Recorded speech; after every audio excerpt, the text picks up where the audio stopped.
আজকে মূলত এই ভিডিওটি হচ্ছে ঢাকা সেন্ট্রাল ইউনিভার্সিটি বা ৭ কলেজ, ঢাকা সেন্ট্রাল ইউনিভার্সিটি বা ৭ কলেজ সম্পর্কিত। তোমরা যারা ঢাকা সেন্ট্রাল ইউনিভার্সিটি বা ৭ কলেজে ভর্তি হতে চাচ্ছ তাদের জন্য কিছু কথাবার্তা। এটি মূলত সরকারি ৭টি কলেজ নিয়ে গঠিত। সরকারি ৭টি কলেজ নিয়ে গঠিত। তোমাদের মনে যাতে কনফিউশন আছে যে এটা কি কলেজ না ইউনিভার্সিটি, এটি মূলত আগে ছিল কলেজ, বাট বর্তমান অন্তর্বর্তীকালীন সরকার বাংলাদেশে নতুন একটি ইউনিভার্সিটি প্রতিষ্ঠা করতে যাচ্ছে, যেটি সম্পূর্ণ স্বায়ত্তশাসিত, হবে। সম্পূর্ণ কী হবে? স্বায়ত্তশাসিত হবে। এবং এ পর্যন্ত আমরা যতটুকু জানতে পেরেছি, প্রত্যেকটি এখানে যেটা ৭টা কলেজ আছে, প্রত্যেকটি কলেজকে এক একটি স্কুল হিসাবে তারা প্রাধান্য দিচ্ছে। এক একটা স্কুল বলতে আমাদের খুলনা ইউনিভার্সিটিতে প্রত্যেকটা ডিপার্টমেন্টকে যেরকম স্কুল হিসাবে ভাগ করা হয়েছে, সেম এই ঢাকা সেন্ট্রাল ইউনিভার্সিটিতেও একই রূপ করা হচ্ছে। কাজেই বলা যায় যে সরকারি ৭টি কলেজ নিয়ে আমরা সম্পূর্ণ একটা স্বায়ত্তশাসিত পাবলিক ইউনিভার্সিটি পেতে চলেছি। এখানে বর্তমান শিক্ষার্থীদের চাওয়া অনুযায়ী ঢাকা সেন্ট্রাল ইউনিভার্সিটিতে এবার নেগেটিভ মার্ক যোগ হবে, প্লাস আসন সংখ্যা কমবে।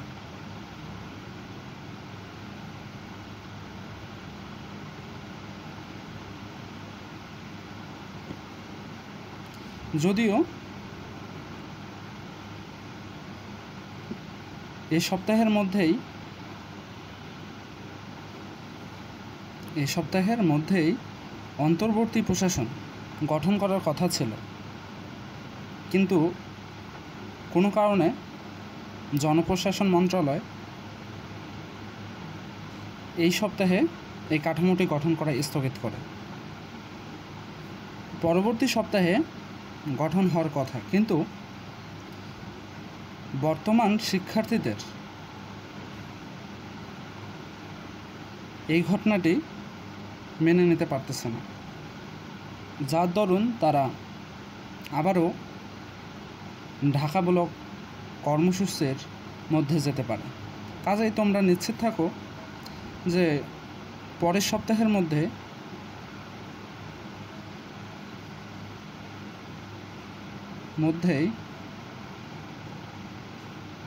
অন্তর্বর্তী প্রশাসন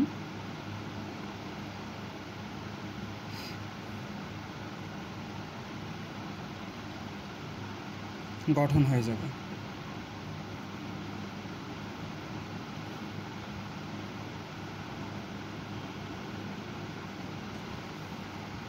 তারপর এই অন্তর্বর্তী প্রশাসন তোমাদের ভর্তি কার্যক্রম শুরু করবে।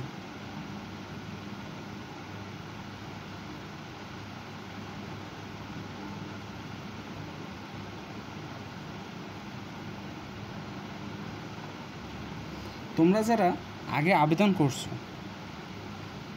তাদেরকে আর পুনরায় আবেদন করা লাগবে না, নতুন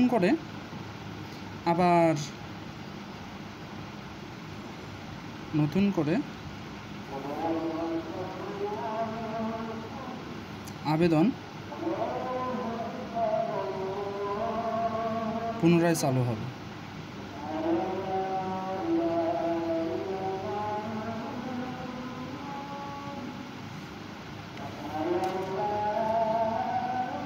তোমাদের মনে যাদের কনফিউশন আছে যে এবার সেকেন্ড টাইম চালু হবে কিনা বা সেকেন্ড টাইম থাকবে কিনা, তাদের জন্য কিছু কথাবার্তা।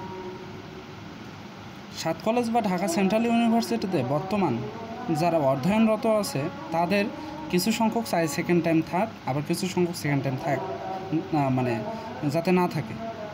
তবে ইউজিসির ভাষ্যমতে বা কথাবার্তায় যেটা বোঝা যায় 98% সেকেন্ড টাইম থাকার সম্ভাবনা আছে।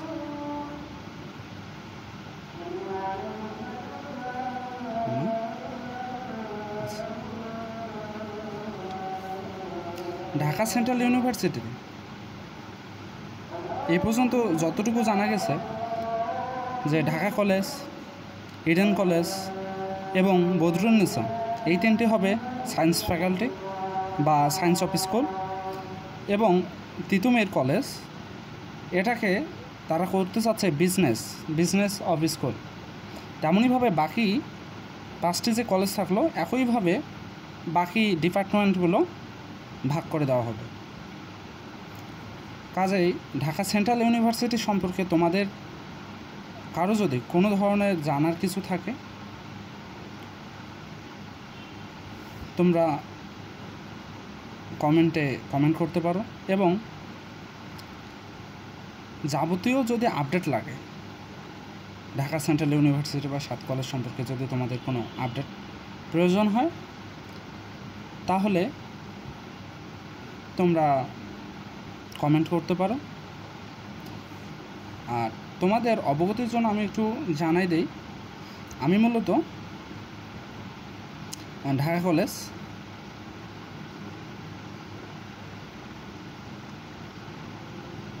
ম্যাথমেটিক্স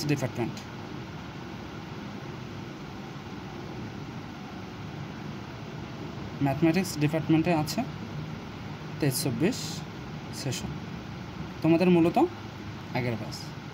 ঠিক আছে, কাজেই তোমরা যারা এখানে ভর্তি হতে চাচ্ছ যদি কোনো কিছু জানার থাকে তাহলে তোমরা এখানে কমেন্ট করতে পারো, অথবা কেউ যদি ঢাকা সেন্ট্রাল ইউনিভার্সিটিতে ভর্তি হতে চাচ্ছ কিন্তু প্রিপারেশন ভালো নেই, তাহলে আমি তোমাদের মূলত সায়েন্সের 4টা সাবজেক্ট ম্যাথ, কেমিস্ট্রি মানে রসায়ন, পদার্থ এবং জীববিজ্ঞান যেগুলো প্রয়োজন শুধুমাত্র ওইগুলো শেষ করতে পারি। তোমরা যদি চাও, তোমাদের যদি ক্লাস প্রয়োজন হয় তাহলে আমি দেব। এটা কোর্স ফি শুধুমাত্র 300 টাকা, কোর্স ফি শুধুমাত্র 300 টাকা। আমি কিছু ডেমো ক্লাস ইউটিউবে আমার ইউটিউব চ্যানেলটিতে দিয়ে দেব, তোমাদের যদি ভালো লাগে তাহলে তোমরা যুক্ত হতে পারো। আর এই নাম্বারে যোগাযোগ করতে পারো, যেটা হচ্ছে 019341878, এই নাম্বারে যোগাযোগ। এই নাম্বারে হচ্ছে কি হোয়াটসঅ্যাপ আছে,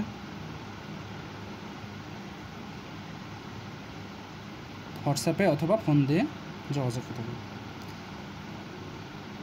ঠিক আছে, এ পর্যন্ত।